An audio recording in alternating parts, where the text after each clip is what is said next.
English पढ़े maths की तरह Thakur's English, guided by SK Thakur, unique style of teaching.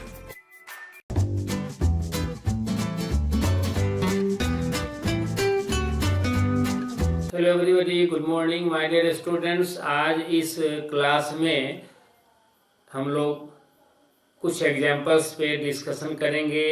आप लोगों को मैं पूरे 12 टेंसेज का कंसेप्ट एक क्लास में ही ऑलरेडी प्रोवाइड कर चुका हूं। अगर आपने उस क्लास को किया है, उस वीडियो को आपने देख लिया है, तो आई थिंक आप लोगों का कंसेप्ट टेंस को कैसे पहचाने, किस टेंस में वर्ब का स्ट्रक्चर क्या होगा, यह क्लियर हो गया होगा।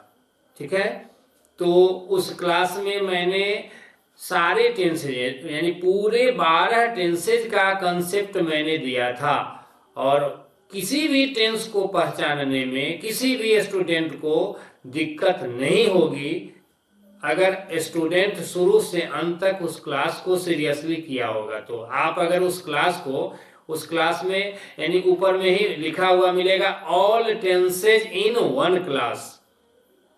मैं रिमाइंड करना चाहूंगा कि यदि उस वीडियो को आपने देखा है, उस क्लास को यदि आपने किया है, तो किस टेंस में क्या होगा, किसी भी टेंस का सेंटेंस होगा तो उस सेंटेंस को हम कैसे पहचानेंगे, यह चीज आपका निश्चित रूप से क्लियर हो गया होगा। एक चीज ऐसे उसमें एग्जाम्पल भी मैंने बोल करके बता दिया था, लेकिन रिटन वे में यानी बोर्ड पर लिख करके मैंने एग्जाम्पल्स डिस्कस नहीं किया था। तो चलिए आज के क्लास में प्रैक्टिस करते हैं, कुछ एग्जाम्पल्स पे डिस्कस करते हैं। आइए स्टार्ट करते हैं, समझने की कोशिश करते हैं। सिंपल प्रेजेंट टेंस के लिए मैंने कुछ एग्जाम्पल्स आप लोगों को प्रोवाइड किया है, अगला वीडियो बना करके मैंने दिया है आप लोगों को। अब आज पहले प्रेजेंट कंटिन्यूअस टेंस पे डिस्कशन करते हैं। चलिए आइए स्टार्ट करते हैं। पहले प्रेजेंट कंटिन्यूअस टेंस के कुछ एग्जांपल्स पे डिस्कशन करते हैं। जैसे एक छोटा सा सेंटेंस लेते हैं, चलिए देखिए एक सेंटेंस लेते हैं, यह छात्र अमर से बात कर रहा है। ठीक है, इस सेंटेंस को बनाना है। सबसे पहले इसका टेंस मालूम होना चाहिए, तो हम जानने की कोशिश करेंगे इसका टेंस क्या है। तो इसके लिए देखिए वाक्य में है is equal to present time, और बात कर रहा है, इससे साबित हो गया कि बात करना जो काम है ये काम जारी है। तो काम जब जारी है, इससे साबित हो गया कि यह सेंटेंस प्रेजेंट टाइम में कंटिन्यूड एक्शन का बोध करा रहा है, यानी प्रेजेंट कंटिन्यूअस टेंस में यह वाक्य दिया है। अब देखेंगे प्रेजेंट कंटिन्यूअस टेंस जब क्लियर हो गया तो वर्ब इसमें आएगा। आप लोगों को मैंने बता दिया है कि प्रेजेंट कंटिन्यूअस टेंस में हम लाते हैं verb AB plus MV ING, इसी को MV4 बोलते हैं। तो ये वर्ब का स्ट्रक्चर होता है किसका, प्रेजेंट कंटिन्यूअस टेंस का। इस वाक्य को जब बनाएंगे तो AB प्लस MV ING लाना होगा। अब इसका सिंटेक्स करते हैं, ये बहुत इंपॉर्टेंट चीज है बेटा, इस बात को भूलना मत। इसी से इंप्रूवमेंट होगा, सबसे ज्यादा इंप्रूवमेंट अगर होगा दैट इज सिंटैक्स। इसमें पहले देखो सब्जेक्ट क्या है इसका, छात्र। बात कर रहा है क्या चीज है, वर्ब। और अमर क्या है इसमें, ऑब्जेक्ट। यानी इस वाक्य में छात्र सब्जेक्ट, अमर ऑब्जेक्ट, और बात कर रहा है क्या हो गया, वर्ब। अंग्रेजी में पहले इतना बना लेंगे, subject plus verb plus object, ये तीन चीज हमको लाना है।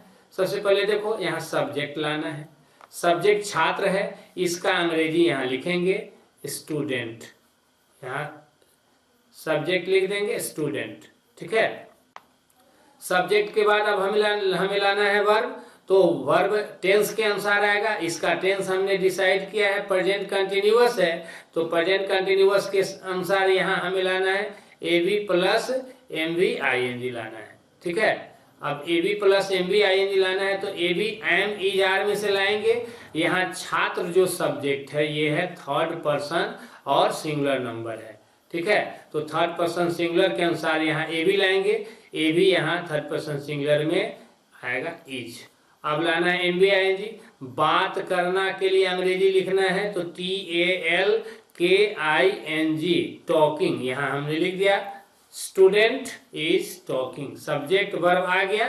ठीक है, अब हमें लाना है क्या चीज, ऑब्जेक्ट। ऑब्जेक्ट मैं यहाँ लिखता हूं,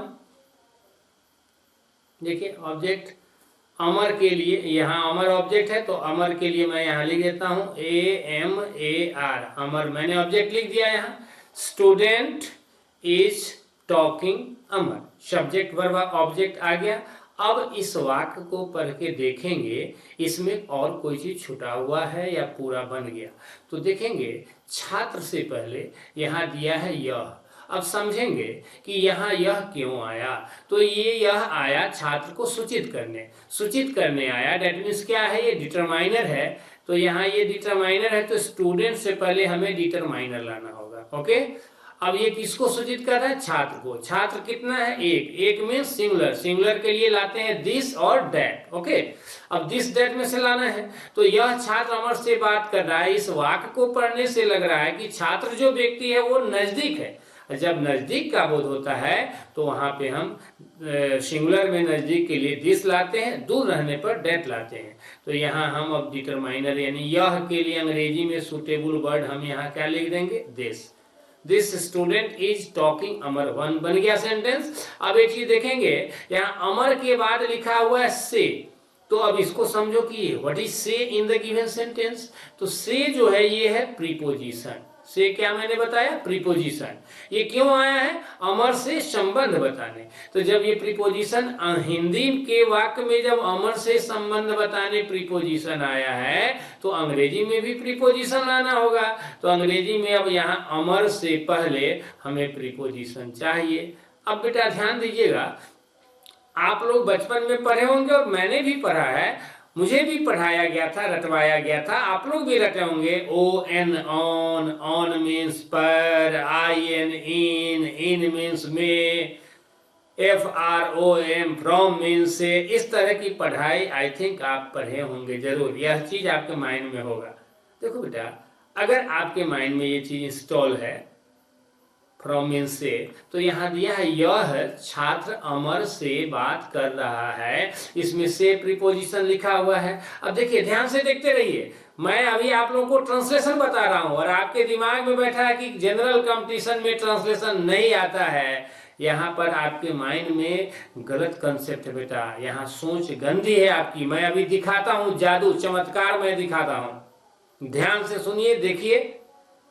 जब लगे आपको कि सही में चमत्कार है तब मानना, मेरी बात सुन के मत मानो। आपने याद किया FROM फ्रॉम मीन्स से।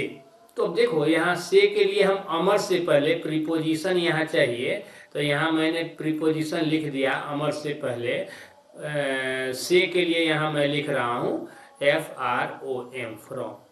अब देखिए हिंदी के वाक्य में जो भी दिया गया है सारा अंग्रेजी में मैंने लिख दिया। जब सारा लिख दिया तो वाक्य कंप्लीट हो गया। ऐसे एक चीज मैं और बताया हूं आप लोगों को, सेंटेंस बनाने का जो तरीका मैंने बताया है आप लोगों को, अगर पहले का क्लास वगैरह किए हैं ठाकुर इंग्लिश चैनल पे, पहले वाला वीडियो सब आपने देखा है, तो आपको आदत लग गई होगी कि कोई भी सेंटेंस, छोटा सेंटेंस या बड़ा सेंटेंस कैसे बनाना चाहिए। एक एक चीज को समझने की जरूरत है। कहा गया एक साधे सब सधे, सब साधे सब जाए। जल्दी जल्दी में शॉर्टकट में काम करेंगे, पढ़ तो लेंगे ज्यादा लेकिन फायदा उतना ज्यादा नहीं होगा। इसलिए थोड़ा सा ही पढ़े, समझ के पढ़े, एक एक चीज को क्लियर करके पढ़े। ये तरीका मैं बताया हूं, अगर मेरा तरीका आपने फॉलो किया है तो एक चीज आपको दिख रहा होगा कि अभी एक काम बचा हुआ है। कोई भी वाक्य बनाते हैं तो वहां देख लेते हैं कि वाक्य में नाउन है कि नहीं, आर्टिकल चाहिए या नहीं। अगर आर्टिकल की जरूरत होगी तो फिर आर्टिकल दे देंगे, और जब आर्टिकल का काम हो जाएगा तो डेट्स ऑल, तब समझ जाएंगे कि अब कुछ नहीं, सब कुछ हो गया। इस वाक्य में आर्टिकल के लिए ऐसे मैंने नियम बताया था आप लोगों को, आई थिंक आप लोगों के दिमाग में होना चाहिए। मैं ऐसे लिख रहा हूं, यहाँ स्क्रीन पे देखेंगे।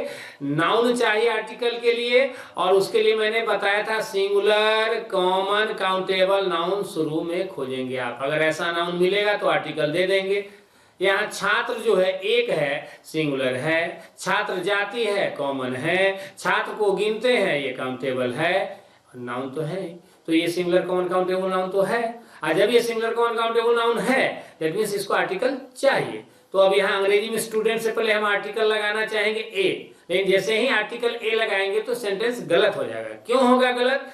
क्योंकि इसके लिए फिर एक दूसरा कंसेप्ट भी, ये भी बात मैं बता दिया हूं कि अगर कोई नाउन है और उस नाउन के जस्ट पहले अगर कोई डिटरमाइनर दिस दैट दिस में से कोई अगर आ जाएगा तो समझ जाना कि वहां आर्टिकल देने की आवश्यकता नहीं है। तो स्टूडेंट के पहले जो दिस आ गया है इसके चलते यहाँ स्टूडेंट को आर्टिकल नहीं मिलेगा। ओके, अब देखिए छात्र के बाद दूसरा नाउन है अमर। तो अमर जो नाउन है, अमर जो यहाँ नाउन है, ये पार्टिकुलर यानी खास है, प्रॉपर है, हमें चाहिए सिंगुलर के बाद कॉमन। कॉमन नहीं है, मतलब आर्टिकल की जरूरत अमर को नहीं है। कहने का मतलब यह वाक्य कंप्लीट हो चुका है। अब देखो बेटा, वाक्य को हमने बना दिया और हमने जो अभी बताया, हमने जो डिस्कशन किया, प्रेजेंट कंटिन्यूअस टेंस का सेंटेंस मैंने लिया, हिंदी से इंग्लिश मैंने करके दिखाया आप लोगों को, हिंदी से अंग्रेजी करना हो या अंग्रेजी से हिंदी करना हो, जब इस तरह का काम बेटा आप करते हो तो आप सब लोग क्या कहते हो कि ट्रांसलेशन पढ़ रहे हैं, ट्रांसलेशन बना रहे हैं। और जनरल कंपटीशन की तैयारी की बात अगर करें तो आपके दिमाग में क्या है कि ट्रांसलेशन नहीं पूछेगा। बेटा आप ट्रांसलेशन इस तरह से नहीं पढ़ते हो, इस तरह से नहीं बनाते हो। अगर इस तरह से ट्रांसलेशन पढ़ते हो तो ये सारा सॉल्यूशन कर देगा। इसमें वो वोकैब भी ठीक हो गया, ग्रामर भी ठीक हो गया, ट्रांसलेशन का काम भी हो गया। लेकिन है क्या कि आप ट्रांसलेशन इस तरह से बनाते ही नहीं हो, वर्ड मीनिंग रट के बनाते हो। जो तरीका मैं बता रहा हूं मेरे तरीके से बना करके देखो, आपका कॉमन रीडर हो, फिलर हो, सेंटेंस इंप्रूवमेंट हो, क्लोज टेस्ट हो या कंप्रीहेंशन का पैसे समझना हो, हर काम होने लगेगा। बस तरीका सिर्फ एक ये होना चाहिए। अब देखो अभी मैंने ट्रांसलेशन बनाया, नो डाउट, लेकिन अब देखो इसी सेंटेंस को एग्जाम में, यहाँ देखो इसी सेंटेंस को एग्जाम में क्या करेगा, एग्जाम क्वेश्चन सेटर क्या करेगा, यहाँ क्वेश्चन नंबर डाल दिया। मान लो यहाँ क्वेश्चन नंबर डाल दिया 5, ठीक है। अब ये सेंटेंस दे दिया और इस सेंटेंस में क्या करेगा, ये यहाँ ऑब्लिक दे दिया, यहाँ ऑब्लिक दे दिया, फिर यहाँ ऑब्लिक दे दिया, फिर यहाँ ऑब्लिक दे दिया और लास्ट में लिख देगा NE, मतलब समझ जाओ नो एरर, ठीक है। अब पहला पार्ट का नाम रख देगा A, ठीक है, दूसरा पार्ट का नाम रख देगा B, तीसरा पार्ट का नाम रख देगा C और चौथा पार्ट का नाम रख देगा D। अब बेटा देखो गौर से, अभी जो सेंटेंस मैंने बनाया, जो आपको इतनी देर बताया, एक छोटा सा सेंटेंस, आपके दिमाग में ऐसा कंसेप्ट था कि ठाकुर सर ट्रांसलेशन पढ़ा रहे हैं, जो कि जनरल कंपटीशन में, कॉम्पिटिटिव एग्जाम में, चाहे बैंक हो, SSC हो, CPO हो, CDS हो, MBO हो, किसी भी जनरल कंपटीशन के एग्जाम में ये सब चीज नहीं पूछता है। लेकिन उसी चीज में मैंने क्या किया बेटा, लकीर मार दिया, लकीर खींच दिया और पार्ट बना दिया ABCD। अब देखो ये इस तरह का क्वेश्चन, इस तरह का सेंटेंस एग्जाम में आता है या नहीं, यू हैव टू डिसाइड। आप खुद सोचो, आता है बेटा। अब यही चीज अंग्रेजी में एग्जाम में क्या होगा, हिंदी में नहीं रहेगा, अंग्रेजी में सेंटेंस लिखा होगा। तो अगर अभी जो मैंने बताया, एक एक वर्ड को समझाया पूरा डिटेल में, अगर इस तरह से आपने पढ़ाई किया है तो यह चीज किसी भी तरह से एग्जाम में पूछेगा, आप बना दोगे। और मैं दिखाता हूं, अभी देखते रहो ध्यान से, और चमत्कार इसी में मैं दिखाऊंगा आज।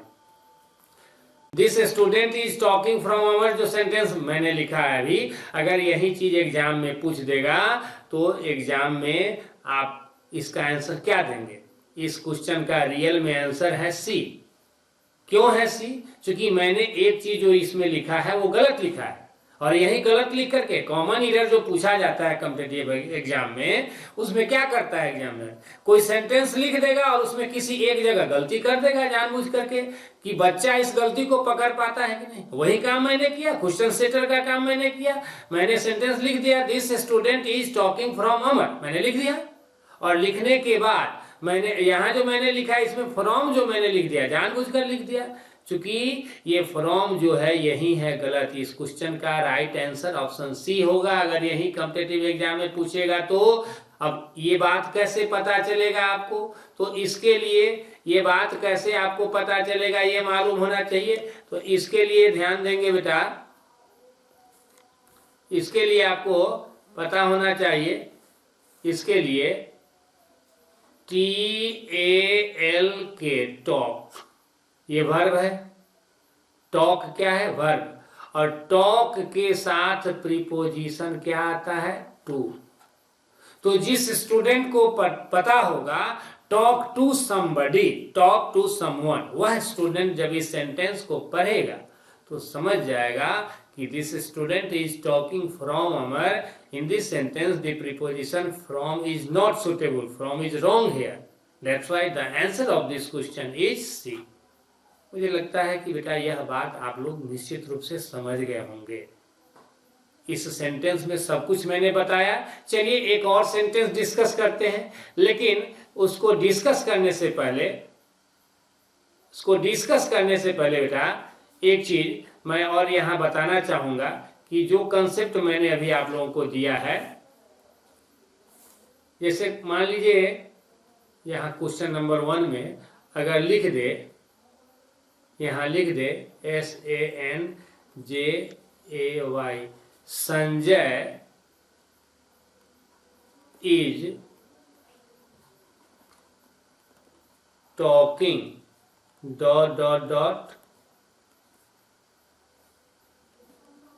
his mother in English। जैसे ध्यान नहीं बेटा, जैसे सेंटेंस एक लिख दिया गया यहाँ, Sanjay is talking ... his mother in English, ठीक है। और यहाँ ऑप्शन दे दिया, ऑप्शन ए में दे दिया बाय, ऑप्शन बी में दे दिया FROM फ्रॉम, ऑप्शन सी में दे दिया इन, और ऑप्शन डी में यहाँ पर दे दिया टू। अब बेटा बताइए, ये एग्जाम में पूछ दिया Sanjay is talking ... his mother in English. Exam में ये क्वेश्चन पूछेगा बेटा, आप बना पाओगे कि नहीं? अभी मैंने यहाँ ट्रांसलेशन नहीं लिखा है, अभी मैंने इस क्वेश्चन में हिंदी नहीं लिखा है, मैंने आपको नहीं बताया। अभी मैंने एक सेंटेंस लिखा है, एग्जाम में ये क्वेश्चन फिलर में क्वेश्चन आ गया, यह क्वेश्चन आप बना पाओगे या नहीं? कमेंट करके बताना आप सब लोग। जैसे पहला सेंटेंस जो मैंने आपको पढ़ाया उस चीज को मैंने पढ़ा दिया, वो ट्रांसलेशन पढ़ाया, उसी क्वेश्चन को मैं कॉमन ईरर में भी बना करके दिखा दिया। अब मान लो मैंने आपको फिगर नहीं पढ़ाया, लेकिन अचानक आप एग्जाम में गए और इस तरह से क्वेश्चन आ जाएगा। ये ठाकुर सर ने पहला सेंटेंस जो पढ़ाया, क्या पढ़ाया? वो ट्रांसलेशन बताया और उसमें कॉमन ईरर के कंसेप्ट के हिसाब से आपको बता दिया, लेकिन फिगर के हिसाब से तो नहीं बताया। अगर उतना पढ़ाने के बाद आपको ठाकुर सर छोड़ दिए, आप अगले दिन एग्जाम देने गए और एग्जाम में ये क्वेश्चन आ गया, is it possible for you to solve this question? क्या एग्जाम में क्वेश्चन आ गया Sanjay is talking ... his mother in English, इस क्वेश्चन का राइट आंसर आपको पता है? I think all of you will be able to solve this question. आप एग्जाम में जाओगे तो आप सभी इस क्वेश्चन को बना दोगे, क्योंकि आपको कंसेप्ट मिल चुका है टॉक टू समबडी। तो यहाँ जो टॉकिंग वर्ब आया, इसके साथ प्रीपोजिशन क्या चाहिए? टू। इस क्वेश्चन का राइट आंसर क्या हो गया? टू। अब मैं आप सबों से ये पूछना चाहूंगा कि अगर आप कहते हो कि मेरा कॉमन ईरर ठीक है लेकिन फिलर में दिक्कत है, सेंटेंस इंप्रूवमेंट ठीक है, क्लोज टेस्ट में दिक्कत है, तो यह बात कितना प्रतिशत सही है या गलत है, इस चीज पर विचार करने की आवश्यकता है। मुझे नहीं, आप लोगों को, कि आप लोग जो ये बात बोलते हैं कि मेरा ये ठीक है ये गड़बड़ है, इसमें सच्चाई कितनी है। अभी अभी मैंने दिखा दिया ना, एक क्वेश्चन मैंने कॉमन ईयर का बताया और दूसरा क्वेश्चन मैंने यहाँ लिखा फिलर का। अब कॉमन ईरर वाला में अगर कंसेप्ट सही है और उस बात की जानकारी है तो वही चीज फिलर में आ गया, आप बना दोगे। तो फिर यह बात कहाँ तक उचित है बोलना कि ये ठीक है ये गड़बड़ है? हाँ, यह बात वैसे बच्चों के लिए सुटेबल है जो अंदाज से बनाते हैं, तुक्का मारते हैं, बनाते बनाते साल 2 साल से प्रैक्टिस कर रहे हैं, बहुत सारे क्वेश्चंस याद हो गए हैं और उस आधार पर बना देते हैं, ईयर बन गया, लेकिन फिलर में फंस जा रहे हैं। रियल पढ़ाई अगर कर रहे हैं, रियल कंसेप्ट को फॉलो कर रहे हैं, तो फिर आप ऐसी भाषा का यूज नहीं करेंगे कि मेरा ये ठीक हो गया है और इसमें प्रॉब्लम है। ठीक है, चलिए नेक्स्ट क्वेश्चन मैं लिखता हूं। नेक्स्ट सेंटेंस ध्यान देंगे। मनोज अभी मुझे तंग कर रहा है। सेंटेंस है मनोज अभी मुझे तंग कर रहा है। इसको बनाना है, देखिए थोड़ा सा स्पीडली मैं बताता हूं, क्योंकि एक सेंटेंस में काफी स्टेप बाय स्टेप धीरे धीरे बता दिया हूं। अगर आप सीरियसली देख रहे हैं तो तरीका आपको समझ में जरूर आ गया होगा। इसको थोड़ा सा स्पीडली बताता हूं ताकि कम समय में हो जाए। है बराबर प्रेजेंट टाइम और तंग कर रहा है काम जारी है, प्रेजेंट टाइम है, काम जारी है, तो इससे प्रूव्ड हो गया कि दिया गया वाक्य प्रेजेंट कंटिन्यूअस का है, अर्थात अंग्रेजी में जब बनाएंगे तो वर्ब आएगा एवी प्लस एमवी आईएनजी यानी MV4। अब इसका सिंटैक्स करना है। इस वाक्य में मनोज जो है ये है सब्जेक्ट, तंग कर रहा है वर्ब और मुझे हो गया ऑब्जेक्ट। सब्जेक्ट ऑब्जेक्ट वर्ब मालूम हो गया। पहले अंग्रेजी में इतना बना लेंगे, S plus V plus O लाना है। तो पहले सब्जेक्ट यहाँ लाना है, सब्जेक्ट के जगह यहाँ हम लिखेंगे मनोज। सब्जेक्ट मनोज आ गया। अब हमें लाना है वर्ब, तो वर्ब के जगह पे AV प्लस MV ING का यूज करना है। पहले AV लाएंगे, यहाँ मनोज थर्ड पर्सन सिंगुलर है तो AV इज लाएंगे। अब लाना है MV ING यानी MV4 लाना है, तो यहाँ लिखेंगे, यहाँ पे तंग करना के लिए VEXING। तंग करना चिढ़ाना के सेंस में अगर होगा तो, और ज्यादा परेशान करने के सेंस में डिस्टर्ब भी ला सकते हैं। Manoj is vexing, VEXING vexing, Manoj is vexing, subject verb आ गया। अब हमें लाना है क्या चीज, ऑब्जेक्ट। ऑब्जेक्ट के जगह पे अब ध्यान दीजिएगा, यहाँ ऑब्जेक्ट के जगह पे लिखा हुआ है मुझे। मुझे जो है ये किसी नाउन के बदले में आया है, तो नाउन के बदले आया तो मुझे जो है यहाँ पर क्या हो गया, प्रोनाउन। अब प्रोनाउन है तो यहाँ अंग्रेजी प्रोनाउन चार्ट से लाएंगे, तो प्रोनाउन चार्ट से जब प्रोनाउन लाएंगे, ऑब्जेक्ट के लिए लाना है तो ऑब्जेक्टिव केस का यानी सेकेंड रिलेटिव प्रोनाउन जो मैंने बताया है वो लाना होगा। अब ये प्रोनाउन कैसे सेलेक्ट करेंगे, तो इसका नियम है नंबर और पर्सन के अनुसार सेलेक्ट करेंगे। तो अब यहाँ मुझे जो वर्ड है इसका देखेंगे नंबर क्या है, पर्सन क्या है। तो इस वाक्य में मुझे जो है ये फर्स्ट पर्सन है और सिंगुलर नंबर है, तो फर्स्ट पर्सन सिंगुलर नंबर में प्रोनाउन लाते हैं आई, माई, मी। फर्स्ट पर्सन सिंगुलर में प्रोनाउन लाते हैं आई, माई, मी। अब आई, माई, मी में से यहाँ ऑब्जेक्ट के लिए लाना है, तो हम यहाँ आई, माई, मी में से ऑब्जेक्ट के लिए लाना है, तो ऑब्जेक्ट के लिए यहाँ हम प्रोनाउन लिखेंगे मी। सेंटेंस बना Manoj is waxing me, sentence बन गया। अब देखिए इस सेंटेंस में एक चीज ध्यान देना है कि एक चीज छूट रहा है, अभी। अब अभी जो वर्ड है ये क्यों आया है, तो इस बात को भी समझ लीजिए। यहाँ जो अभी वर्ड आया है, ये अभी वर्ड वर्ब को क्वालिफाई कर रहा है। So you can say in this sentence the word अभी इज इक्वल टू एडवर्ब, यानी अभी जो वर्ड है ये एडवर्ब है। तो अब हमें जो अभी के लिए अंग्रेजी लाना है, याद रखेंगे अभी के लिए अंग्रेजी में वर्ड लिखेंगे NOW, नाउ। ठीक है, अब ये नाउ का जो प्रयोग करना है वाक्य के शुरू में, यानी मनोज से पहले भी ला सकते हैं और लास्ट में यहाँ भी हम लिख सकते हैं नाउ। सेंटेंस बन गया, लास्ट में एडवर्ब यहाँ लगा दिए, Manoj is waxing me now. Sentence complete हो गया है। जहां तक बात आर्टिकल की है तो जरा देख लीजिए, इसमें आर्टिकल आएगा, आर्टिकल के लिए नाउन खोजना होगा। तो यहाँ मनोज बराबर व्यक्ति बराबर नाउन है, लेकिन ये नाउन सिंगुलर तो है, कॉमन नहीं है, प्रॉपर है। दिस मीन्स इसको आर्टिकल की आवश्यकता नहीं है। यह वाक्य बेटा कंप्लीट हो चुका है। I think you have followed all the things that I explained. अब एक सेंटेंस और समझ लिया जाए, एक सेंटेंस और समझ लीजिए। चंदन चाय पी रहा है। छोटा सा सेंटेंस बता रहा हूं मैं। चंदन चाय पी रहा है, ठीक है बराबर प्रेजेंट टाइम, और पी रहा है काम जारी है, तो काम जारी है, प्रेजेंट टाइम है, प्रेजेंट कंटिन्यूअस टेंस का वाक्य क्लियर हो गया। सिंटेक्स करेंगे। चंदन यहाँ है सब्जेक्ट, पी रहा है वर्ब, चाय हो गया object. Subject object verb clear. अंग्रेजी में बनाना है S plus V plus O, ठीक है, S plus V plus O. पहले सब्जेक्ट लाएंगे। सब्जेक्ट चंदन के लिए यहाँ हमें लिखना है चंदन, तो यहाँ सब्जेक्ट चंदन आ गया।